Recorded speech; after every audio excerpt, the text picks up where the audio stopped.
Phone कैले बा कहता का जैसे हम जरीले हो जैसे हम जरीले वैसे जोरेलू किनार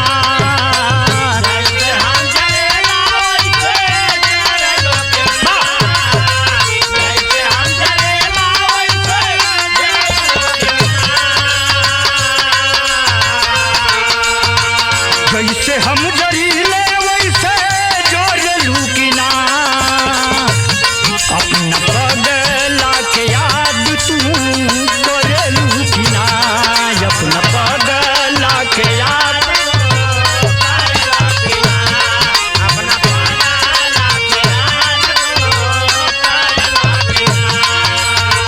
जैसे हम मरीले वैसे मरेलू किनार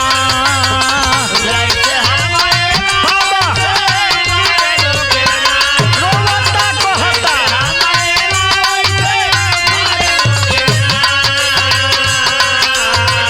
जैसे हम मरीले वैसे मरेलू किनार अपना पगला के याद तू करेलू किनार अपना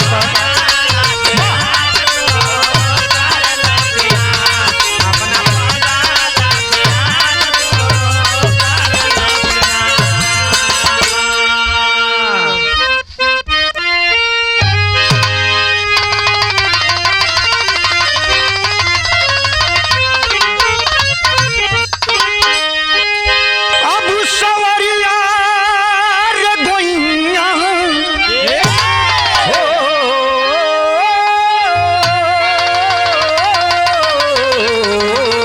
राम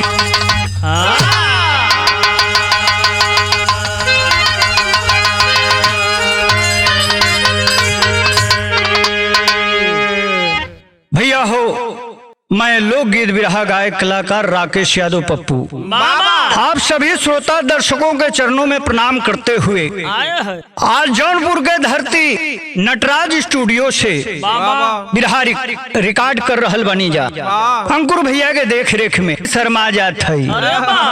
डॉक्टर को भगवान का रूप दिया गया है। भगवान स्वरूप हम जानते हैं, पूजते हैं, मानते हैं, लेकिन कबो नाव पानी में कबो रेत पर। रूप भगवान का डॉक्टर है कहाते, जीवन जहां में बचाते हैं सबका। अरे माने जमाना बखाने जमाना, झूठा नहीं उनकी पदवी है रब का। हमरे बिरहा में एक लाइन गजल लगल मास्टर साहब, कैसे बा?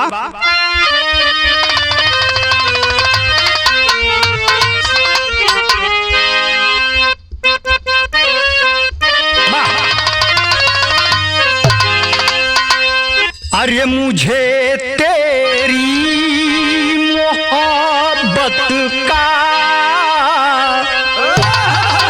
अरे मुझे तेरी मोहब्बत का सहारा मिल गया होता।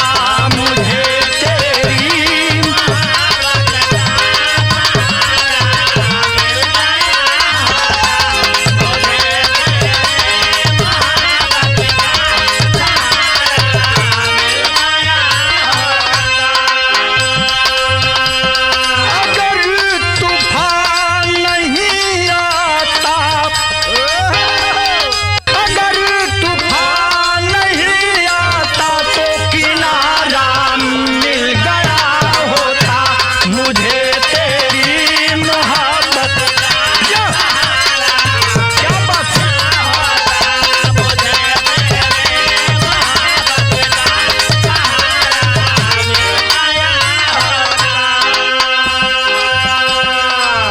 लेकिन आदमी कभी थी लिखत हूँ इतना बढ़ियार संदेश समाज खातिर सचेत करे बदे ये आईना दिखावत हूँ जनता जनार्दन के का।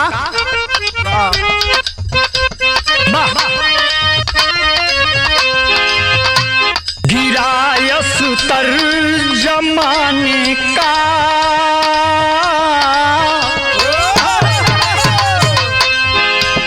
हीरायस तर जमाने का न जाने कब क्या होगा हो हीरायस तर जमाने का न जाने कब कहाँ क्या बात है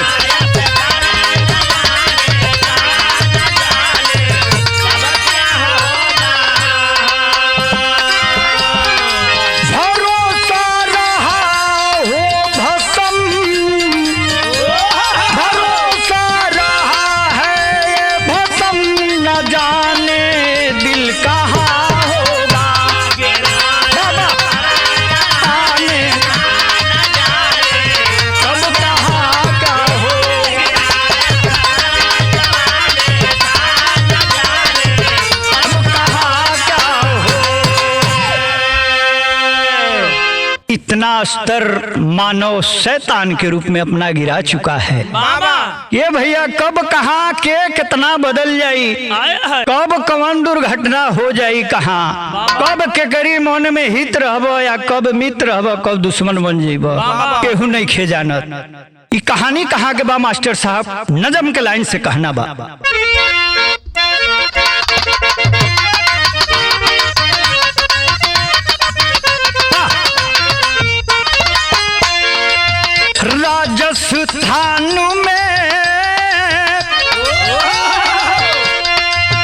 राजस्थान में अलवर है एक शहर सुने, हॉस्पिटल वहीं पे एक है जबर सुने।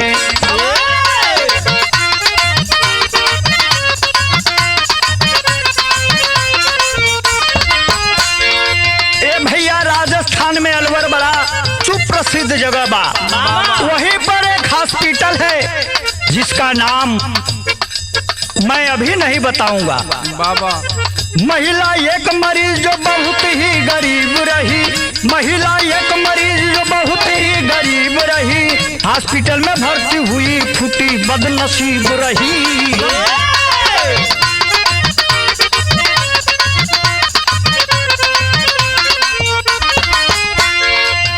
डॉक्टर चिराग डॉक्टर चिराग उस महिला को जब की देखा है, डॉक्टर चिराग उस महिला को जब वो देखा है, शर्म को शर्मसार किया, पार किया रेखा है।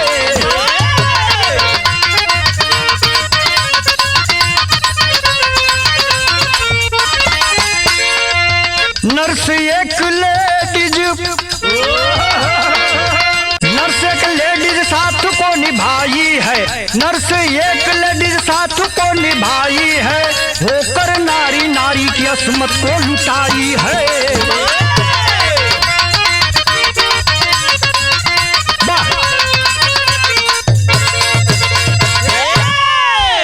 ये भैया चिराग डॉक्टर साहब के हॉस्पिटल में जब वो सुंदर सी महिला जाती है इलाज कराने के लिए, पीड़िता को देखते ही पागल हो गया। हवस का भेड़िया वो चिराग डॉक्टर जिसको भगवान कहा जाता था, उसके आंखों में शैतानी घर कर गई। एक नर्स लेडीज को जो उसके साथ काम किया करती थी, उसको अपने विश्वास में लेता है, प्लानिंग करता है उस मरीज के साथ हवस मिटाने का। तर्ज बदल गई मास्टर साहब, कहना बा।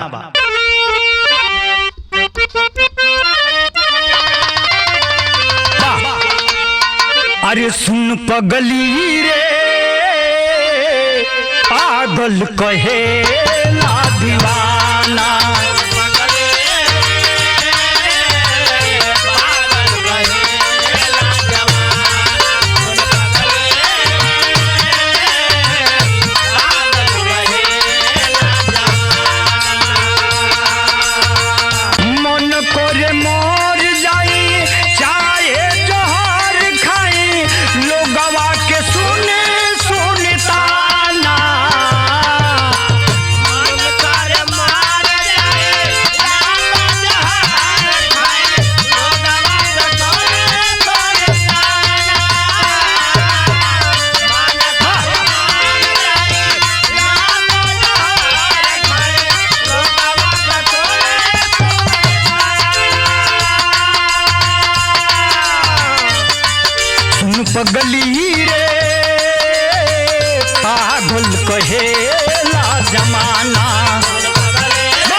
हमारे बिरहा में कितना सुंदर फर्ज लिखत हुआ का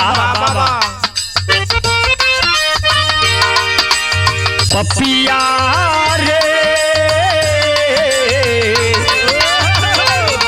तुम पपिया रे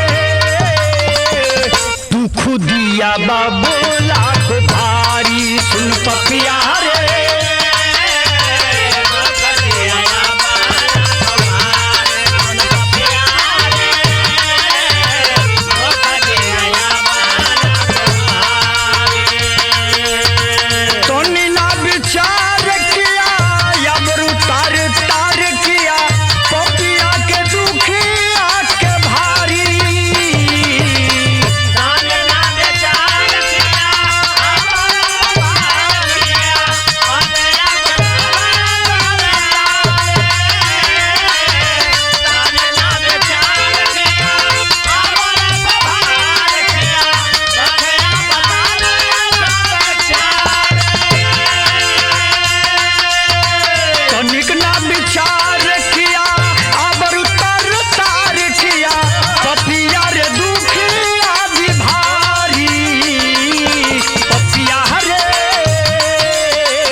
बाबूजी अबला आती है अपना इलाज कराने के लिए, आईसीयू में भर्ती होती है।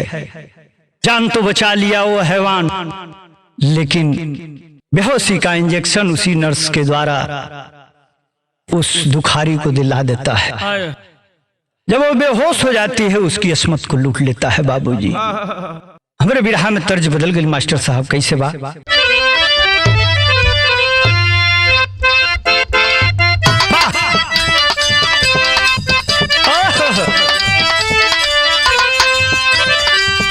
सासुरे से रूसाली तीरियावा न हो धैली नहीं हरे केरा।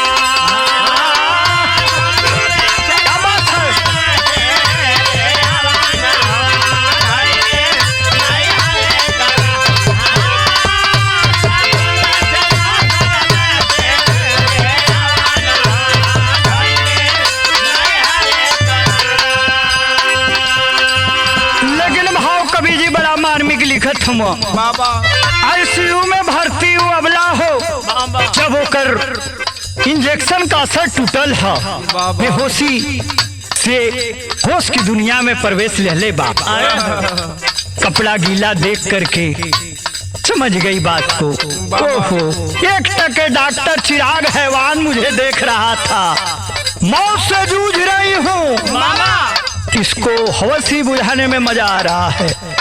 उस समय का बात लिखत हुआ कवि जी का, आमला कलूटा तो मतिया न हो, आमला कलूटल सयाता मतिया न हो, रोवे या सुवन के धार।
पतिदेव जब आते हैं उस समय वो रो करके अपने पति से बात बता रही है, क्या लूटला चिराग मोरई जातिया न हो, रोवे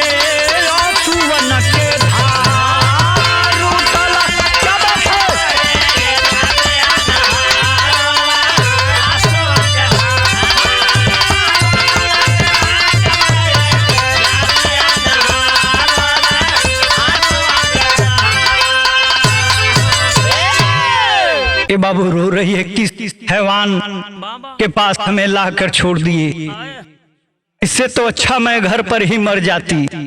कम से कम एक दिन तो नहीं देखने को मिलता जो हमारी थाती थी, हमारे जीवन की कमाई थी, अपने सुहाग के लिए वो भी गवा दी।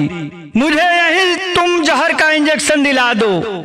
कौन सा मुंह आपको मैं दिखाऊं पति देवता, तेरी के भाव में बड़ी ऊंची बात लिखत हूँ कवि जी।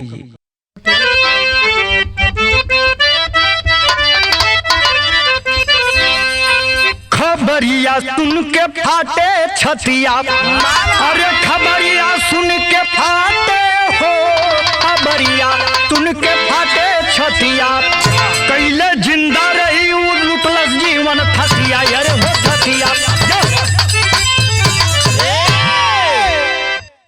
ए बाबू पति देव जब सुनने हुआ आग बबूला हो गए हुआ, अरे चिराग डॉक्टर तुमको भगवान समझ के तुम्हारे पास में अपना दुख मिटाने के लिए आया था, तुम मेरा दुख दोगुना कर दिया, तुम्हें जिंदा मैं नहीं छोड़ूंगा। चौक के भाव में कहत हूँ कवि जी का,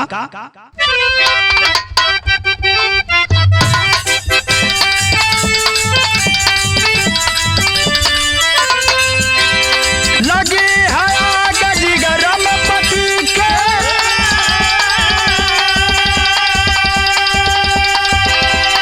फौरन थाने आए हैं,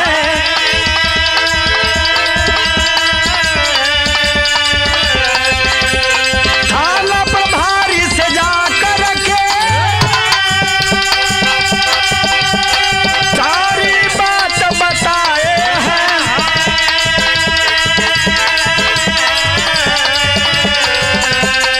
दल बल संग थाना अधिकारी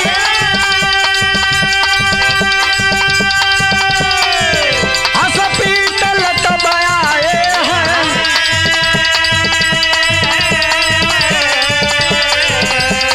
हो रही है जांच कह के बस, नगद नारायण पाए हैं।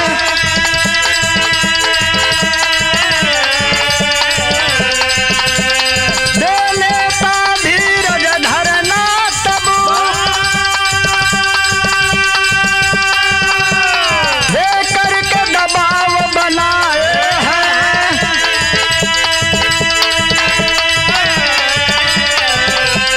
पुलिस प्रशासन जोड़ लगाई, पुलिस प्रशासन जोड़ लगाई, मुजरिम सब धराए हैं।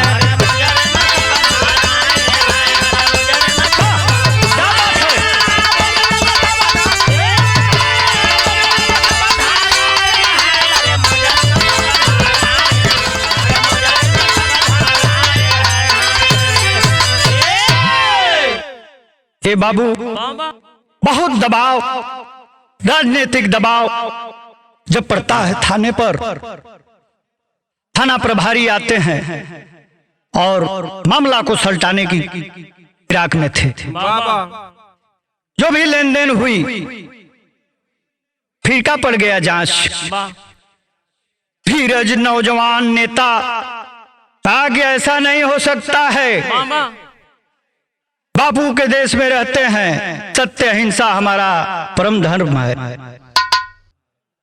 जाके हाईवे को जाम करवा देता है अपने पूरे साथियों को लेकर। तर्ज बदल गए मास्टर साहब, कैसे बा?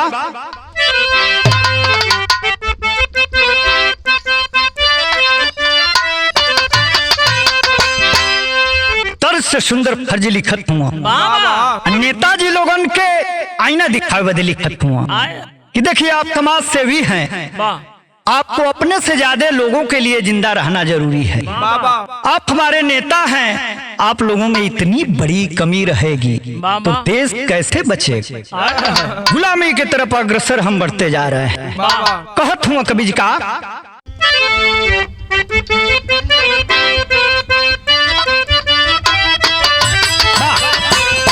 अरे राजनीति से ज्यादा कूटनीति करे नेताजी,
कुचले लोगों के पैर पे आप जाके गिरते हैं वोट के टाइम, वोट पा जाते हैं, इतना बड़ा पोजीशन आपको जब मिल जाता है, इन्हीं गरीबों के दम पर आप भूल जाते हैं, उन्हीं के साथ आप राजनीति करते हैं। राजनीति तो करते हैं अच्छा है, लेकिन कूटनीति करते हैं ये बहुत गंदा है। पापट में कहना बा मास्टर साहब।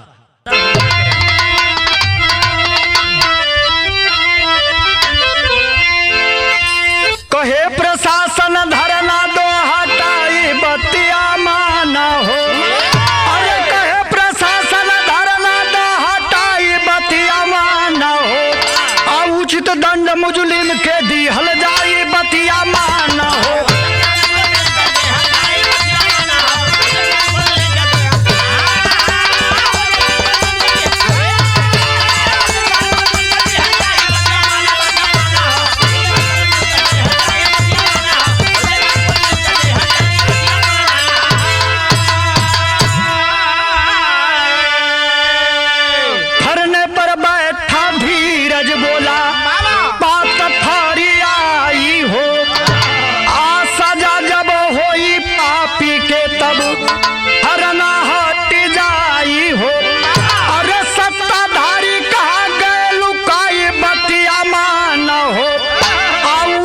दंड मुजरिम के दिहल जाजी बतिया माना हो।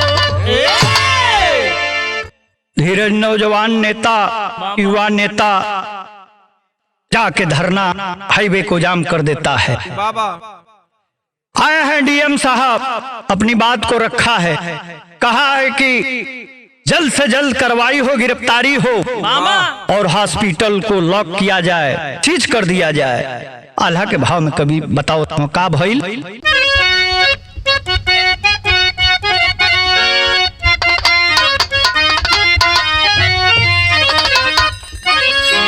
आवाज गरीब के ना दूर तक सुना ले भैया,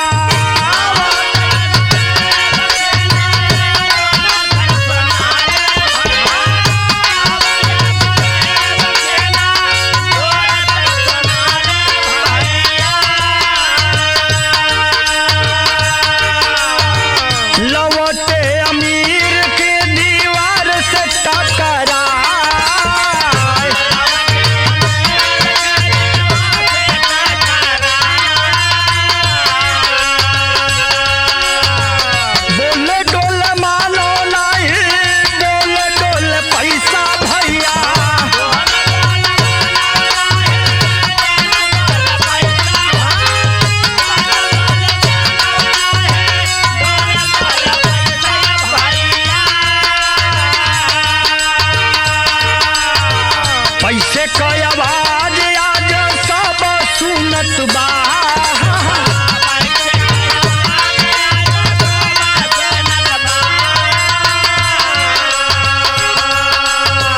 ये गो नरसया बहिल धाराई पवले बा भैया,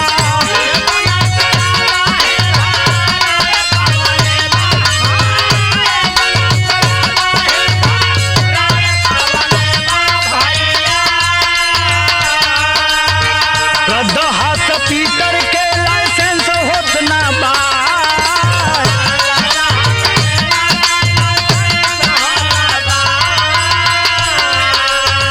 चाचा होत बाटे कोई धीरज धरावे भैया,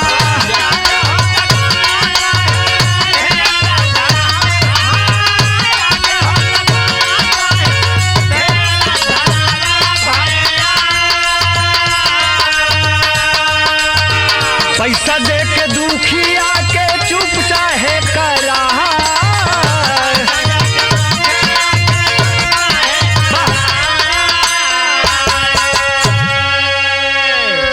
डॉक्टर साहब चाहता ना कि प्रशासन से मिलजुल के पैसा रुपया दे के ये मामला के सल्टा दिहल जाए, लेकिन धीरज और नौजवान डीएम साहब से अपनी बात रख के और कहा कि अगर ये लड़ाई आप सही तरीके से नहीं लड़ेंगे और हमें न्याय नहीं दिलाएंगे, हम दिल्ली तक आवाज उठाएंगे।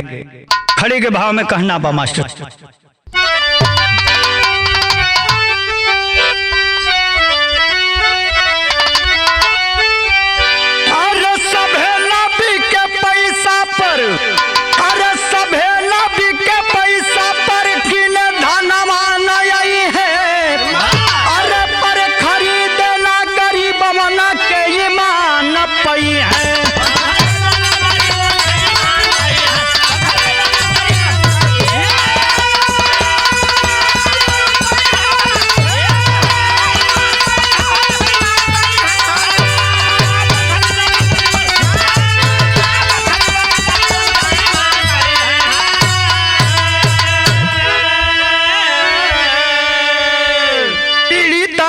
पति बोला बात ललकारी, अब मुजरिम को फांसी दे दो मांग है हमारी। और मान सम्मान स्वाभिमान ना बेईमान पई है, और पर खरीदना गरीब बन के ईमान पई है।